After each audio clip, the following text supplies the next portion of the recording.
The German officer grabbed Elara's chin and tilted her face toward the flickering candlelight. His cold blue eyes moved slowly across her features, like a man inspecting livestock at an auction. She was 24 years old, with hair the color of autumn wheat and eyes that held the green of spring meadows. Her beauty had always been a blessing. Tonight, in this freezing cellar beneath the abandoned church in the French village of Saint-Véran, it had become her curse. 3 other officers stood behind him, their shadows dancing on the stone walls like demons waiting for their turn. Outside, the winter of 1943 howled through the broken windows above. Elara could smell tobacco, leather, and something else, something that made her stomach twist with fear. The officer smiled. It was not a kind smile. It was the smile of a wolf who had cornered a lamb and wanted to enjoy the moments before the kill. "Such a waste," he said in broken French, his German accent thick as black bread. "A woman like you, hiding Jews in her grandmother's farmhouse. Did you think we wouldn't find out? Did you think we wouldn't come?" His grip on her chin tightened until tears formed in the corners of her eyes. Behind her, her hands were bound with rough rope that had already rubbed her wrists raw and bleeding. She had been caught 3 hours ago, dragged from her hiding spot in the barn, while the Jewish family she had been protecting, the Goldmans, scattered into the frozen forest. She prayed they had made it to the river. She prayed little David, who was only 7, had remembered to keep his mouth covered so his breath wouldn't show in the cold air. She had taught him that. She had taught him so many things about survival. The officer released her chin and stepped back, removing his leather gloves 1 finger at a time. The other 3 officers moved closer, their boots scraping against the ancient stone floor. One of them, a younger man with a scar running from his ear to his jaw, laughed quietly. It was the kind of laugh that made Elara's blood run cold. She had heard stories about what happened to women who were captured by certain officers. Stories whispered between village women at the well. Stories that made mothers hold their daughters tighter at night. She had always thought those stories happened to other people, in other villages, to women she would never meet. Now she understood the terrible truth. Those women had once thought the same thing. They had once believed they were safe. "Captain Vogler," the scarred officer said, stepping forward with hunger in his eyes. "Perhaps we should question her upstairs, the room with the fireplace, more comfortable for a long interrogation." The other officers laughed. Captain Vogler, the one who had grabbed her chin, held up his hand for silence. He studied Elara's face again, watching the fear flicker across her features like candlelight. He seemed to feed on it. He seemed to grow larger with every tremor that passed through her body. Above them, the church bell, damaged by artillery fire months ago, suddenly groaned in the wind. It was a mournful sound, like the cry of a dying animal. Elara closed her eyes and whispered a prayer her grandmother had taught her as a child. A prayer for the hopeless. A prayer for those who had no one left to save them. "Yes," Captain Vogler finally said, his voice dropping to a whisper that was somehow more terrifying than a shout. "Take her upstairs. We have all night. And this one?" He reached out and touched a strand of her golden hair, letting it slide through his fingers like water. "This one is special. This one we will take our time with." The officers grabbed her arms and began dragging her toward the stone stairs. Elara's heart pounded so hard she could hear it in her ears. Her legs felt weak, boneless, like they belonged to someone else. She was going to die tonight. But before she died, something far worse would happen. She knew it. They knew it. And somewhere in the darkness above, God was silent. But what none of them knew, not the officers, not Captain Vogler, not even Elara herself, was that they were being watched. In the shadows of the cellar, behind a crumbling pillar, someone waited with a knife and a promise. Someone who had been tracking these officers for 3 long months. Someone who would change everything in the next 60 seconds. 6 months earlier, spring had painted the hills of Saint-Véran in colors so beautiful they almost hurt to look at. Elara Marchand stood in her grandmother's kitchen, flour on her hands and sunlight streaming through the window like liquid gold. She was baking bread, the same recipe her grandmother had taught her when she was just a girl with scraped knees and wild dreams. Her grandmother had been dead for 3 years now, taken by pneumonia during the winter of 1940. But her presence still filled every corner of this old farmhouse. The smell of lavender, the creak of the 3rd stair, the way the morning light hit the copper pots hanging above the stove. Elara lived here alone now, tending the small garden, milking the 2 goats that remained, and trying to survive a war that had turned her country into a graveyard. The Germans had occupied Saint-Véran since the fall of France in 1940. Most of them left the village alone. It was too small, too poor, too far from anything that mattered. But their presence hung over everything, like a dark cloud that never moved. Elara had learned to keep her head down, to smile politely at soldiers when she passed them in the village square, to never make eye contact for too long.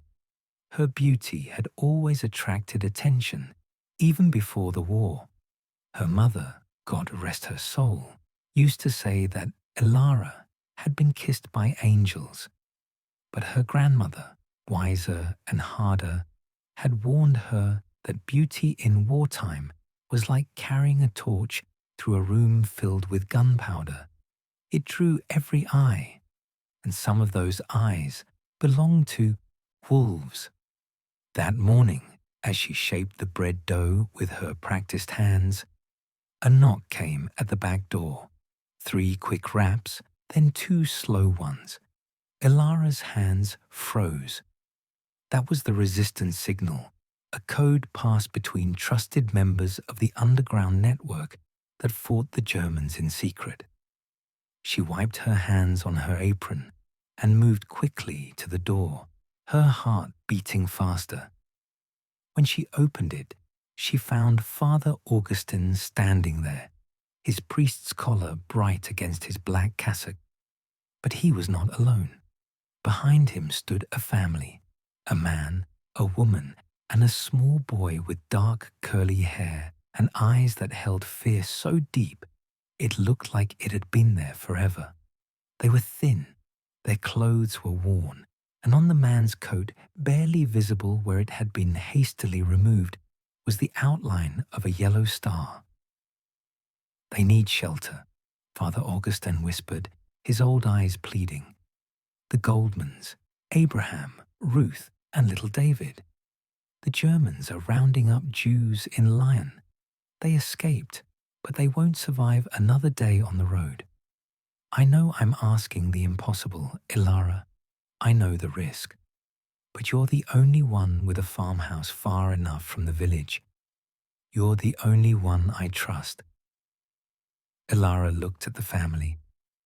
Ruth's eyes were red from crying. Abraham's hands were trembling, though he tried to hide them behind his back. And David, little David, was clutching a small wooden horse, holding it against his chest like it was the only thing keeping him alive. Something broke inside Elara's heart. Something that had been careful and cautious shattered into 1,000 pieces. "Come inside," she said, stepping back from the door. "Quickly, before anyone sees." The Goldmans moved past her like ghosts, silent and grateful. Father Augustin squeezed her hand once, his eyes filling with tears he was too proud to shed. "God will remember this," he whispered. "God will protect you." Then he was gone, disappearing into the morning mist, like a prayer carried away by the wind. Elara closed the door and turned to face the family that now depended on her for their lives.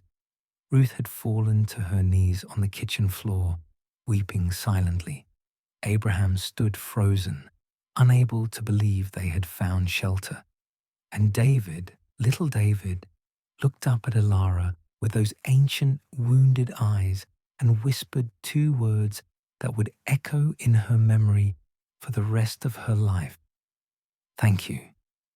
She didn't know it yet, but those 2 words would cost her everything, and they would save her soul. The spring turned to summer, and summer melted into autumn. The Goldmans lived in the cellar beneath Elara's farmhouse, a small space with stone walls and a dirt floor that had once stored wine and root vegetables. Elara had transformed it into something almost comfortable. She brought down blankets from her grandmother's cedar chest. She hung an old lantern from a nail in the ceiling. She even found a small rug, faded and worn, to cover the cold ground where David slept. Every morning before dawn, she would creep down the hidden stairs behind the pantry to bring them breakfast. Every evening after dark, she would bring them dinner and news from the village. The Germans had increased their patrols. More soldiers arrived every week, and the whispers about Jews being transported east to work camps had grown into terrified certainties. Abraham Goldman was a watchmaker from Lyon. Before the war, he had owned a small shop on a quiet street where he had spent his days repairing clocks and pocket watches and teaching his craft to David.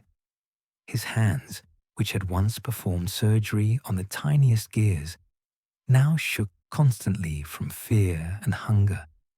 He tried to hide it, especially from his son. But Elara noticed. She noticed everything. Ruth had been a music teacher.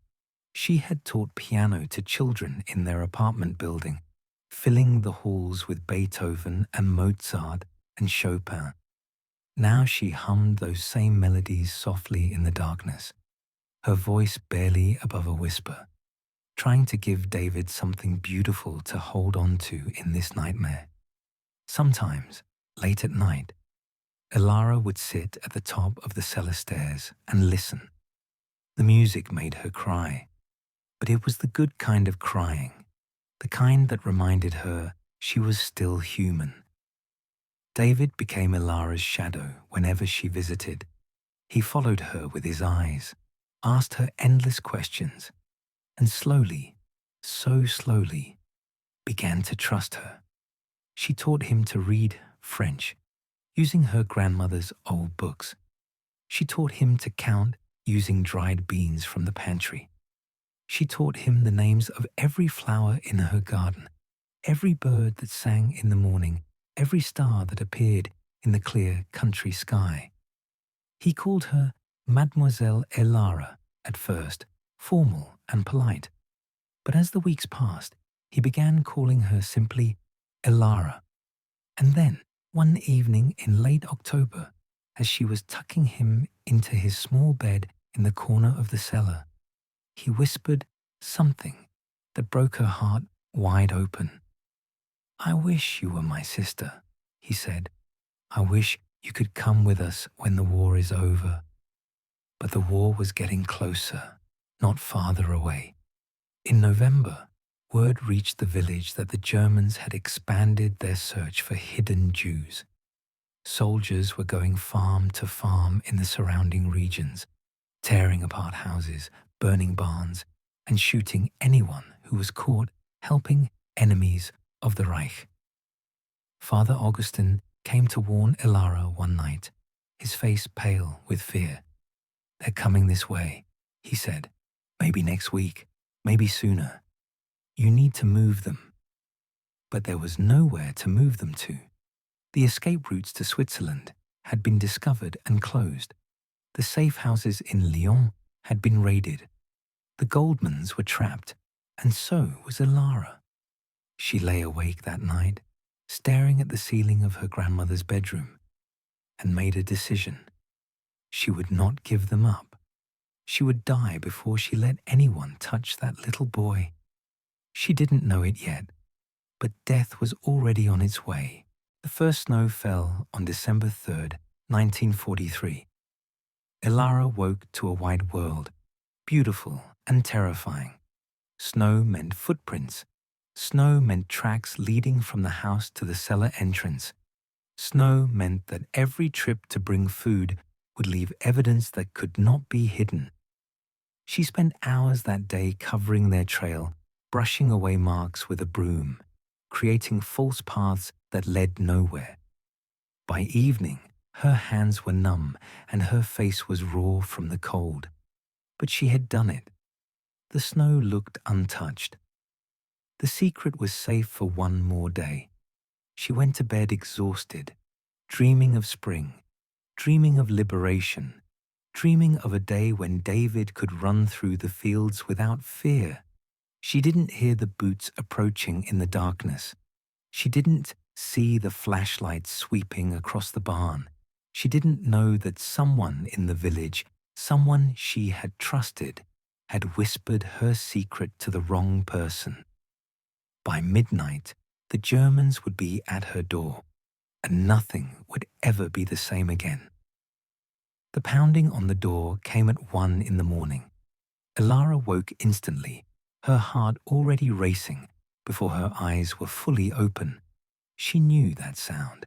She had feared that sound for 6 months. It was the sound of everything ending.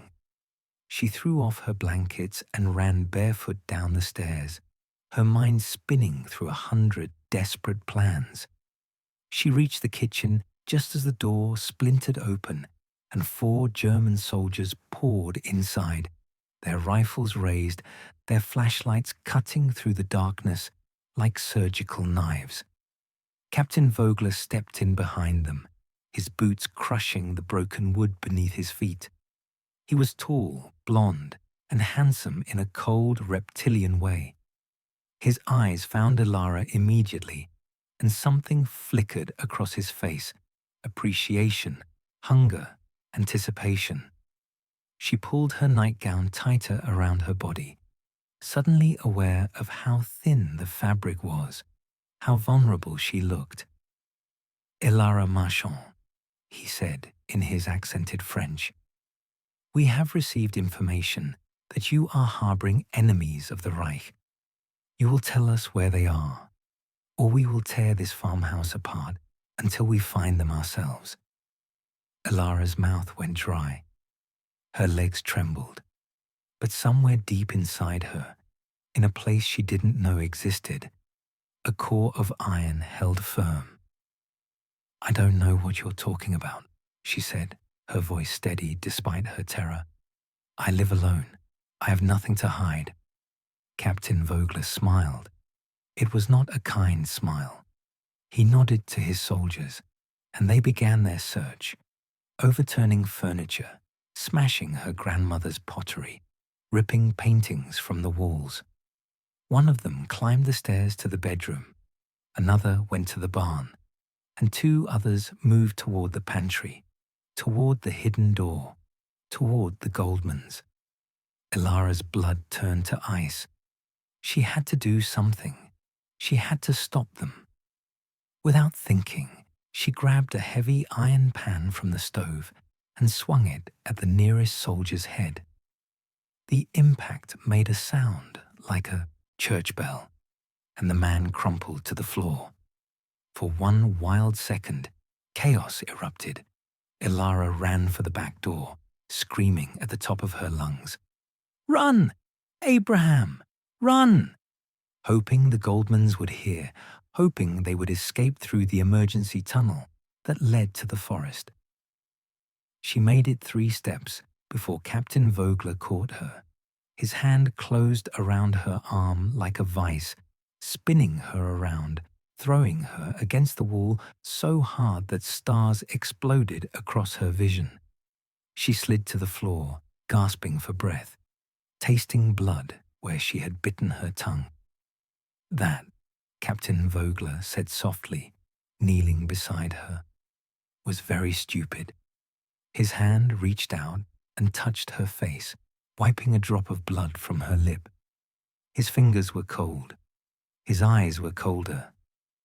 But I admire spirit in a woman. It makes the breaking so much more satisfying. The soldiers had stopped their search. They were watching now, watching their captain, watching Elara, watching with expressions that made her want to vomit. One of them, the one with the scar, licked his lips. Another laughed quietly. The soldier she had hit was groaning on the floor, blood seeping from a gash on his temple. Captain Vogler stood and looked down at her, and Elara saw her death in his eyes. Not quick, not merciful. Something slow and terrible and unspeakable. "The Jews escaped through your tunnel," he said, almost casually. "My men found the entrance, but the tunnel leads to the forest. In this snow, in this cold, they won't survive until morning, so we will not waste time chasing ghosts." He reached down and grabbed her hair, pulling her to her feet. The pain was blinding, but she refused to scream. She would not give him that satisfaction. Instead, he continued, his voice dropping to a whisper, "We will focus our attention on you, Elara Marchand. You have committed crimes against the Reich. You must be punished. But first," his eyes traveled down her body, slow and deliberate. "First, we will have some fun." He nodded to his soldiers. "Bring her to the church, the cellar. We don't want anyone to hear her screaming."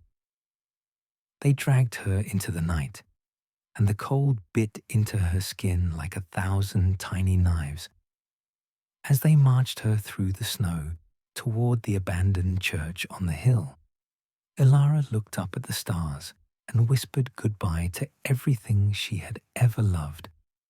She didn't see the figure following in the shadows. She didn't hear the footsteps that made no sound. She didn't know that salvation was only 60 seconds away. His name was Lucian Verne, and he had been watching Captain Vogler for 93 days. He was 28 years old, with dark hair, dark eyes, and a face that women once called handsome, before the war had carved it into something harder. He had been a schoolteacher in Marseille before 1940, a poet, a dreamer, a man who believed in the goodness of humanity. That man was dead now. The Germans had killed him the night they executed his wife and daughter for the crime of hiding a British pilot in their attic. Lucian had been away that night, delivering messages for the resistance. When he returned at dawn, he found his home in ashes and 2 shallow graves in the garden. He didn't weep. He didn't scream. Something inside him simply switched off, like a light that would never turn on again. He joined the Maquis, the French resistance fighters who operated in the mountains and forests, and discovered he had a gift for killing. He could move without sound. He could wait for hours without moving a muscle. He could slip a knife between a man's ribs so quickly and quietly that the victim never made a sound. The other resistance fighters were afraid of him. Even his commanders gave him a wide berth. They called him le Fantôme, the ghost, and they sent him after the most dangerous targets: officers who ran torture operations, SS commanders who organized deportations, men who had sold their souls to darkness, Captain Vogler was next on his list. The captain had a reputation that made even hardened soldiers sick. He specialized in interrogating women, young women, beautiful women, women who had no one left to protect them. He had left a trail of broken bodies across occupied France. Lucien had tracked him to Saint-Véran 3 days ago. He had watched the captain drink wine in the village square, watched him flirt with the baker's daughter, watched him study Elara Marchand with the eyes of a predator sizing up prey. Lucien had known even then that the captain would come for her. Beauty in wartime was a curse. He had seen it too many times. He had arrived too late too many times.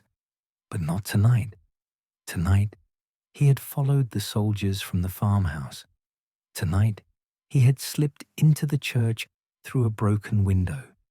Tonight, he was crouched in the shadows of the cellar, watching Captain Vogler touch Elara's hair, watching the other officers close in, watching the exact moment when he would strike. His knife was in his hand. It was a simple blade, nothing fancy, just steel and wood and death. He counted 4 officers. Captain Vogler was the most dangerous. The one with the scar was the largest.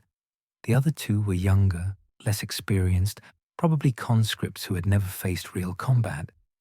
Lucien calculated angles, distances, timing. He would have to be perfect. One mistake, and Elara would die. One hesitation, and the officers would draw their weapons. He took a slow breath, filling his lungs with the cold, damp air of the cellar. He let it out even slower, feeling his heartbeat drop, feeling the world narrow to a single point of focus. The soldiers were dragging Elara toward the stairs now, laughing, making crude jokes in German that Lucien understood perfectly. He had learned the language in the camps where he had trained. He had learned many things in those camps, things that haunted his dreams and powered his revenge.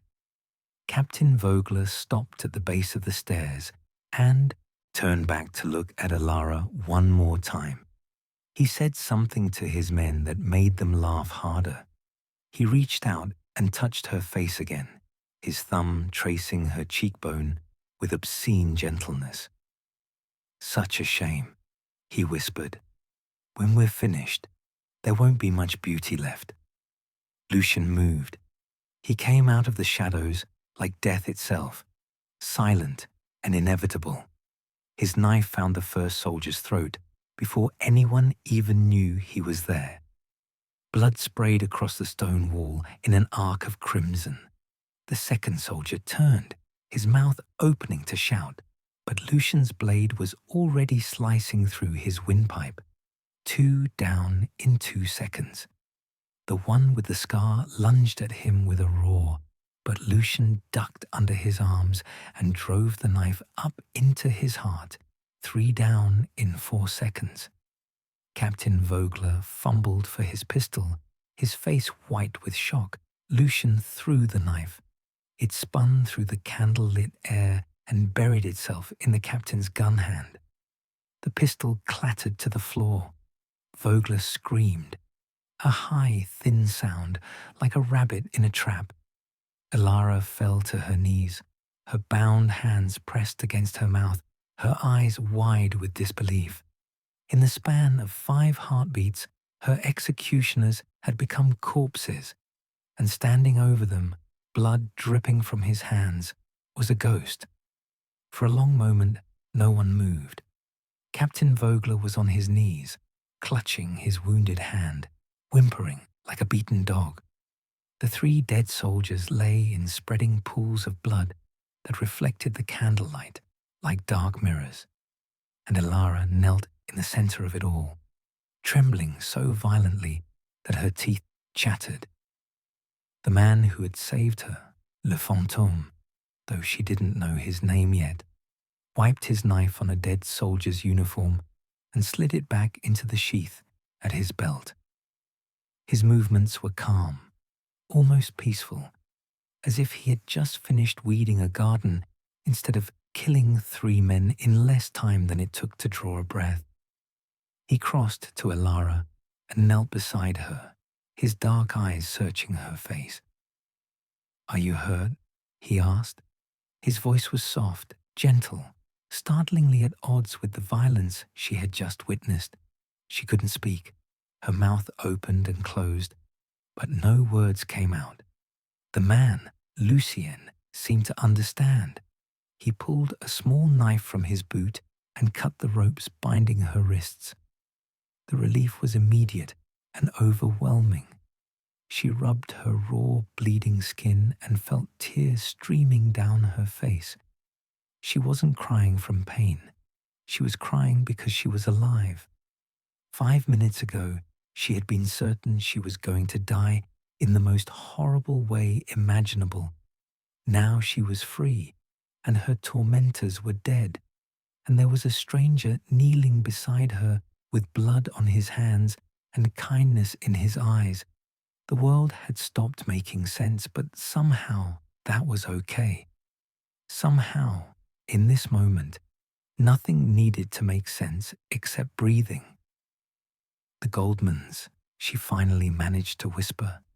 "The family I was hiding. They escaped into the forest. They'll freeze to death." Lucien nodded slowly, processing this information. "There's a safe house 3 kilometers east, near the river. An old mill. The resistance uses it to move people across the border. If they followed the tunnel to the forest, they might have found it." He paused, his expression darkening. "Or they might be lost in the snow, trying to find shelter that doesn't exist." Elara's heart clenched. Little David, his wooden horse, his trusting eyes. She couldn't let him die in the cold after everything she had sacrificed to keep him safe. She tried to stand, but her legs buckled. Lucien caught her, his arms strong and steady. "You can't go after them like this," he said firmly. "You're in shock. You're injured. And there may be more German patrols in the forest." She shook her head, fighting against his grip. "I don't care. I have to find them. I have to save them." Captain Vogler laughed from his position on the floor. It was a wet, ugly sound, full of pain and hatred. "You're all going to die," he spat, blood dripping from his ruined hand. "By morning, 100 soldiers will be searching these hills. They'll find you. They'll find the Jews. And when they do, they'll make what I had planned for you look like a gentle massage." Lucien released Elara and walked slowly toward the captain. His footsteps echoed in the stone cellar, steady and unhurried. Vogler tried to scramble backward, but his wounded hand gave out and he collapsed onto his back. Lucien stood over him, looking down with an expression that Elara couldn't read. "Do you know who I am?" Lucien asked quietly. Vogler shook his head, his earlier bravado evaporating into pure terror. "My name is Lucien Verne. 18 months ago, you ordered the execution of a woman named Marie Verne and her daughter Sophie. They were hiding a British pilot. You shot them yourself in the garden of their home and left their bodies for the animals." Vogler's face went whiter than the snow outside. Recognition dawned in his eyes, the terrible understanding of a man who had finally been caught by his own past. That was just following orders," he stammered. "I was told to make an example. I didn't have a choice." Lucien shook his head slowly. "We always have a choice. You chose cruelty. You chose to enjoy it. I watched you tonight, touching this woman's face, whispering your plans for her. You weren't following orders. You were feeding something dark and hungry inside yourself." He pulled his knife again, and the blade caught the candlelight. "Tonight, that hunger dies." Vogler screamed for mercy. But mercy had left this cellar a long time ago. When Lucian was finished, the captain would never hurt another woman again. Elara turned away, covering her ears, trying to block out the sounds. She had wanted Vogler dead. She had prayed for it. But hearing it happen was something different, something that would live in her nightmares for years to come. When Lucian finally returned, to her side, his knife clean and his hands washed in a bucket of rainwater, his eyes held a new gentleness. "It's over," he said. "He can't hurt anyone anymore." And somehow, she believed him. They left the church through the same broken window Lucian had used to enter. The night was bitter cold, and the snow reflected the moonlight so brightly that the world seemed painted in silver and shadow. Elara's feet were bare. She had been dragged from her home without shoes, and within minutes they were numb and burning at the same time. Lucian noticed immediately. He stopped, removed his own boots, and handed them to her without a word.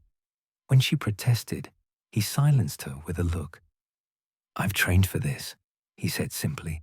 "I can handle cold ground. You cannot." She slid her frozen feet into his boots, still warm from his body heat, and felt tears prick her eyes again. This stranger had killed 4 men for her. He had given her his shoes, and now he was leading her into the frozen forest to find a family that wasn't even his responsibility. They followed the tracks in the snow. 3 sets of footprints, 2 adult-sized and 1 heartbreakingly small. David. His footprints were uneven, suggesting he had been carried part of the way. The trail led deep into the forest, winding between ancient oaks and past frozen streams that glittered like ribbons of glass.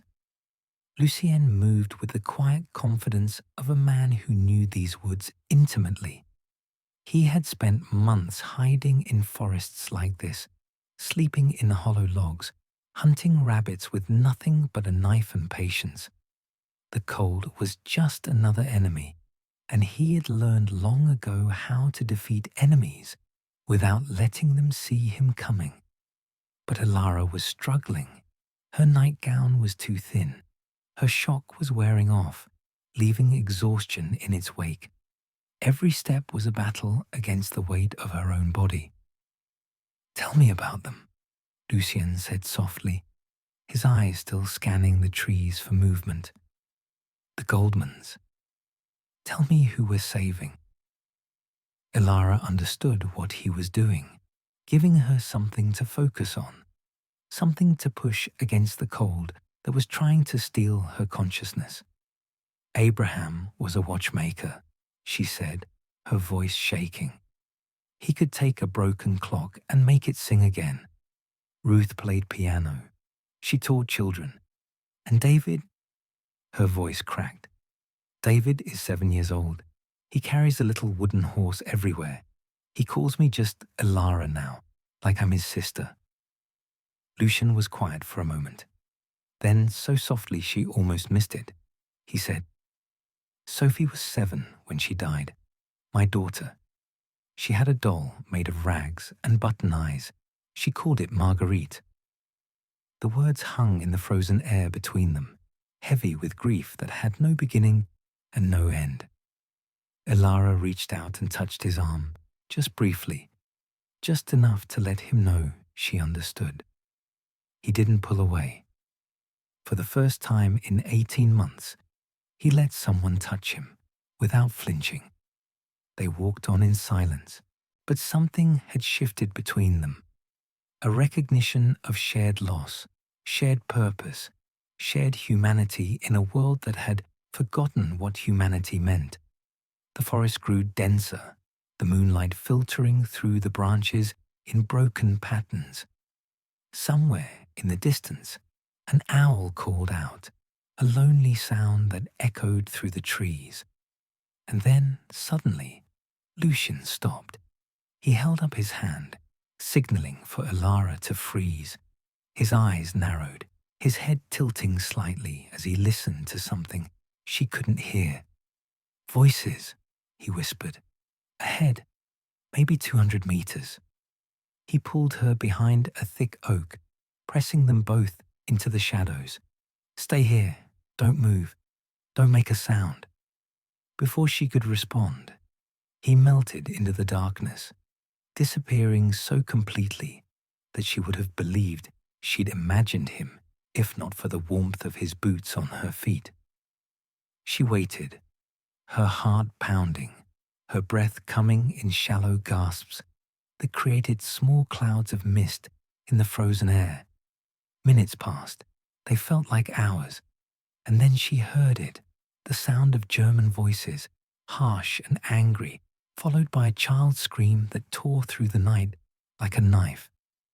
David. She didn't think. She didn't plan. She simply ran toward the sound, toward the nightmare, toward the little boy who had called her his sister. Lucien's warnings vanished from her mind. The cold vanished. The fear vanished. There was only David, and he needed her, and she would die before she let anyone hurt him. Elara burst through the trees and stumbled into a small clearing. The abandoned mill stood at its center, ancient stones covered in ice and ivy, its water wheel frozen solid in the grip of winter. And there, in front of the mill, stood Abraham and Ruth Goldman, held at gunpoint by 2 German soldiers. David was on the ground between them, crying and clutching his wooden horse. A 3rd soldier stood over him, his rifle pointed at the boy's head. For one terrible second, everything froze. A tableau of horror painted in moonlight and shadow. Then the soldier with the rifle looked up and saw Elara. His eyes widened with surprise, then narrowed with cruel recognition. Well, he said in French, his accent thick and mocking. The pretty one from the farmhouse. We heard you had been taken to the church. Vogler said he'd have some fun with you before the night was over. Vogler is dead, Elara said, her voice steadier than she felt. All 4 of them are dead. And if you don't let this family go, you'll join them. The soldiers laughed, hard, ugly laughter that echoed off the mill's stone walls. 1 woman against 3 soldiers, the one over David sneered. I think we'll take our chances. He reached down and grabbed David by the collar, lifting him off the ground like he weighed nothing. The boy screamed again, kicking his legs, tears streaming down his face. Ruth sobbed, trying to reach her son, but the soldier holding her shoved her back with the butt of his rifle. Abraham was praying, in Hebrew, his eyes closed, his lips moving in a desperate whisper to a God who seemed very far away. Elara took a step forward, then another. She had no weapon. She had no plan. She only had love, fierce, burning, unbreakable love for this family who had become her own. The soldier with David pressed his rifle against the boy's temple. One more step, he said, and his brains paint the snow. Elara stopped, her whole body trembling. She had never felt so helpless, so small, so completely at the mercy of evil. And then, movement in the shadows, a whisper of sound so faint it could have been the wind. The soldier holding Ruth suddenly stiffened, his eyes going wide, his mouth opening in silent surprise. He collapsed forward without a sound, and behind him stood Lucian, his knife dripping red. Before the other soldiers could react, he was already moving, a blur of shadow and steel, impossibly fast, impossibly silent. The 2nd soldier fell before he could raise his weapon.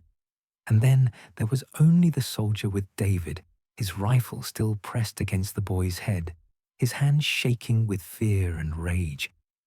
Come any closer and I swear to God, he began.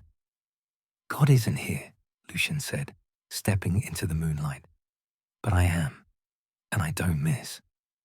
In his hand was a pistol, taken from one of the dead officers at the church, Elara realized.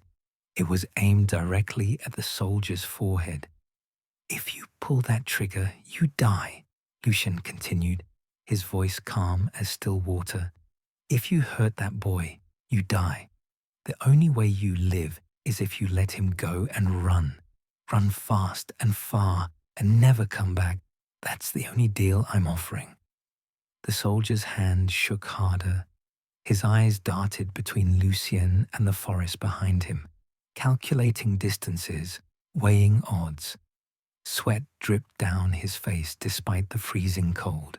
And then, with a sound that was half sob and half curse, he threw David toward Abraham and ran into the trees, disappearing into the darkness like a rabbit fleeing a hawk. David crashed into his father's arms, wailing, burying his face in Abraham's chest. Ruth wrapped herself around them both, her body a shield of mother's love. And Lucian lowered his pistol and closed his eyes, his chest rising and falling with breaths that were slower now, more controlled. Elara ran to David, dropping to her knees in the snow, touching his face, his hair, his hands, making sure he was real, making sure he was alive. You came, the boy whispered, his voice hoarse from screaming. You found us.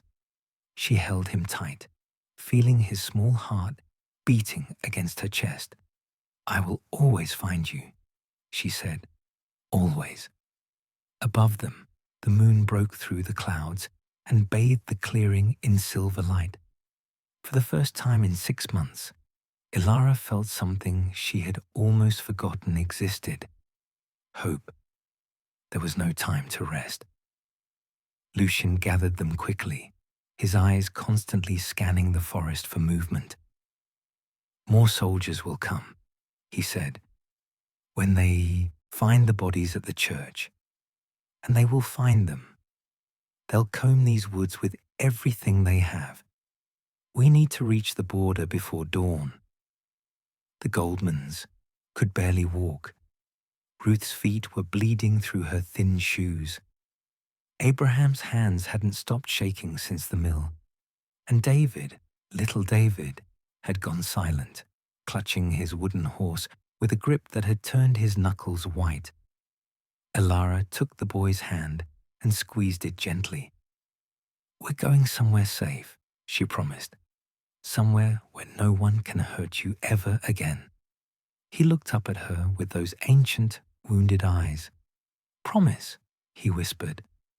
I promise, she said. And she meant it with every fiber of her being. They followed Lucian through the forest, moving as fast as the Goldmans could manage. The cold grew more bitter with every passing hour, the wind cutting through their inadequate clothing, like knives made of ice. Lucian gave his coat to Ruth, leaving himself in just a thin shirt, his breath crystallizing in the air, but his body seemingly immune to the cold that was slowly killing the rest of them. He had been forged in harder conditions than this, Elara realized. He had survived things that would have broken lesser men. The war hadn't destroyed him. It had transformed him into something harder, something sharper, something that could move through darkness without being consumed by it. She watched him move through the trees and felt a strange mixture of gratitude and sorrow. Gratitude for what he was doing, sorrow for what it had cost him to become the man who could do it. Just before dawn, they reached the river. It was frozen solid, a ribbon of ice stretching between France and Switzerland, between death and life, between the world they were fleeing and the world where hope might still exist. On the other side, barely visible in the pre-dawn grey, was a small farmhouse with smoke rising from its chimney. The resistance operates a crossing point here, Lucienne explained. "They'll take you to Geneva. From there, you can make your way to England or wait out the war in safety. The Swiss are neutral. The Germans can't touch you there." Abraham clasped Lucien's hand, tears streaming down his weathered face. "I don't know how to thank you," he said, his voice breaking. "You saved my family. You saved everything that matters to me." Lucien's expression didn't change, but something flickered in his dark eyes, something almost like emotion. They were halfway across the frozen river when the gunshots started. Elara spun around and saw them, German soldiers, at least a dozen, pouring out of the forest behind them. They were shouting, pointing, raising their rifles. The first bullets hit the ice with sounds like cracking glass. "Run!" Lucien shouted, pushing the Goldmans forward. "Get to the other side. Don't stop for anything." He turned to face the soldiers, drawing his pistol, providing cover fire while the family fled across the ice. Elara grabbed David and sprinted, her borrowed boots slipping on the frozen surface, her lungs burning from the cold. Ruth was crying, stumbling, but Abraham was pulling her forward with strength he shouldn't have had. The farmhouse on the Swiss side seemed impossibly far away. More bullets whizzed past them, one so close that Elara felt the wind of its passage on her cheek. Behind them, Lucienne was still firing, still standing, still giving them time. They reached the shore just as the sun broke over the horizon, painting the snow in shades of gold and rose. Figures emerged from the farmhouse, resistance fighters, Elara realized, armed with rifles and grim determination. They opened fire on the German soldiers still on the French side, forcing them back into the trees. And then, impossibly, they were safe. They had made it.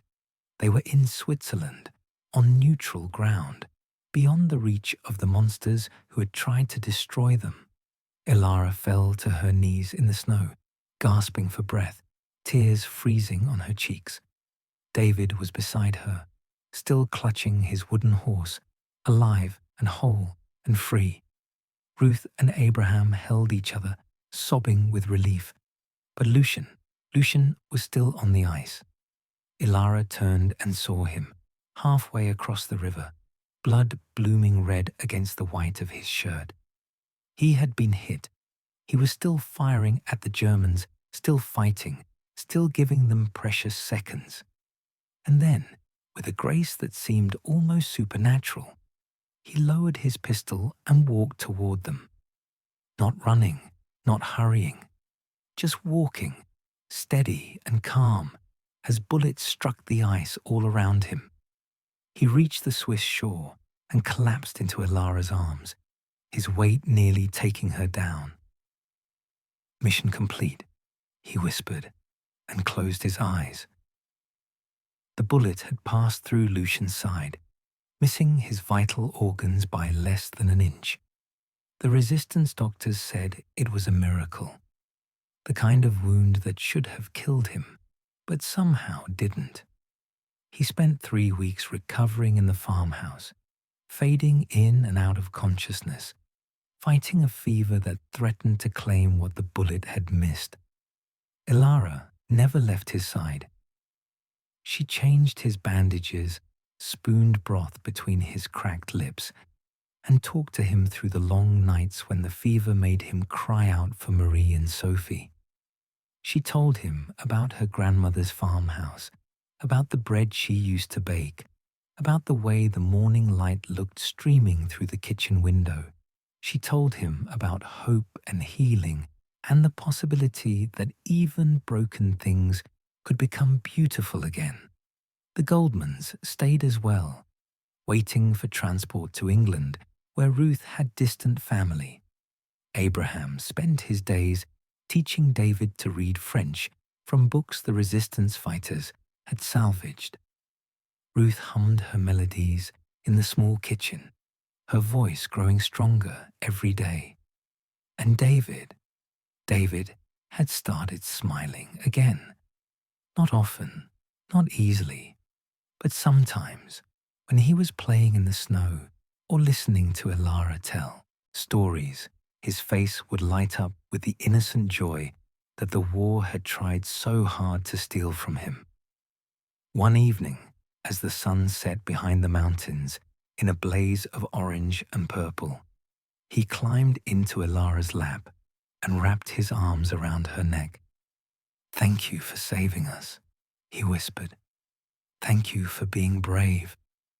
She held him close and breathed in the smell of his hair, soap and snow and childhood. When Lucien finally woke fully, his fever broken and his wound beginning to heal, he found Elara sitting beside his bed, reading one of her grandmother's books. She looked up at him with those green eyes, spring meadow eyes, he thought, and smiled. It was the first real smile he had seen in 18 months, the first smile that didn't feel like a performance or a mask. "You're alive," she said simply. "So are you," he replied. And then, to his own surprise, he smiled back. It felt strange on his face, like a muscle he had forgotten how to use. But it also felt right. It felt like the first step on a very long road back to the person he used to be, the teacher, the poet, the dreamer, the man who had died the night Marie and Sophie were taken from him. Maybe that man wasn't completely dead after all. Maybe some part of him had just been sleeping, waiting for a reason to wake up. The Goldmans left for England on a cold January morning, traveling with forged papers and the prayers of everyone who had helped them survive. Abraham shook Lucien's hand at the door, his grip firm and full of unspoken gratitude. Ruth kissed Elara's cheek and pressed a small photograph into her palm. A picture of the whole family, taken before the war, when smiles came easily and the future seemed bright. And David hugged them both so tightly that he left them breathless. "I'll write to you," he promised, "every month. And when I'm grown up, I'm coming back to find you." They watched the Goldmans walk down the snowy road toward the waiting truck, 3 figures growing smaller and smaller until they finally disappeared around a bend. Elara wiped her eyes and turned to Lucien. "What happens now?" she asked. He looked at her for a long moment. This woman who had risked everything to save strangers, who had walked through hell and emerged with her soul intact, who had refused to let evil win even when all hope seemed lost. "Now," he said slowly, "we keep fighting, not just against the Germans, but for something better, for the world David deserves to grow up in, for the world Marie and Sophie would have wanted." He reached out and took her hand, his fingers rough and warm against her cold skin. "But we don't have to fight alone anymore." Elara squeezed his hand and felt something bloom in her chest, something green and growing, like spring breaking through frozen ground. It wasn't love, not yet. It was something simpler and more profound. It was connection. It was partnership. It was 2 broken people choosing to help each other heal. The sun rose higher over the mountains, and somewhere in the distance, a bird began to sing. It was the first bird song Elara had heard since the snow began. It sounded like a promise. They would fight for 3 more years, Lucien and Elara. They would save dozens of families, guide hundreds of refugees to safety, and become legends whispered about in resistance camps across Europe.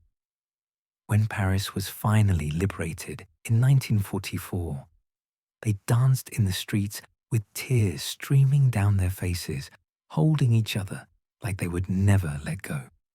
They married the following spring in a small church in Saint-Véran, the same church where Vogler had tried to destroy her. It seemed fitting somehow, a place of horror becoming a place of joy. David Goldman returned to France in 1962, a grown man with a wife of his own and a daughter named Elara. He found them living in her grandmother's farmhouse, the one with the lavender smell and the creaking third stair. They sat in the kitchen where it had all begun, drinking tea and telling stories, while little Elara played with a worn wooden horse that her father had somehow kept safe through all the years and miles. The war was over, the wolves were gone, and in their place only love remained, steady and strong and bright as the morning sun streaming through the window.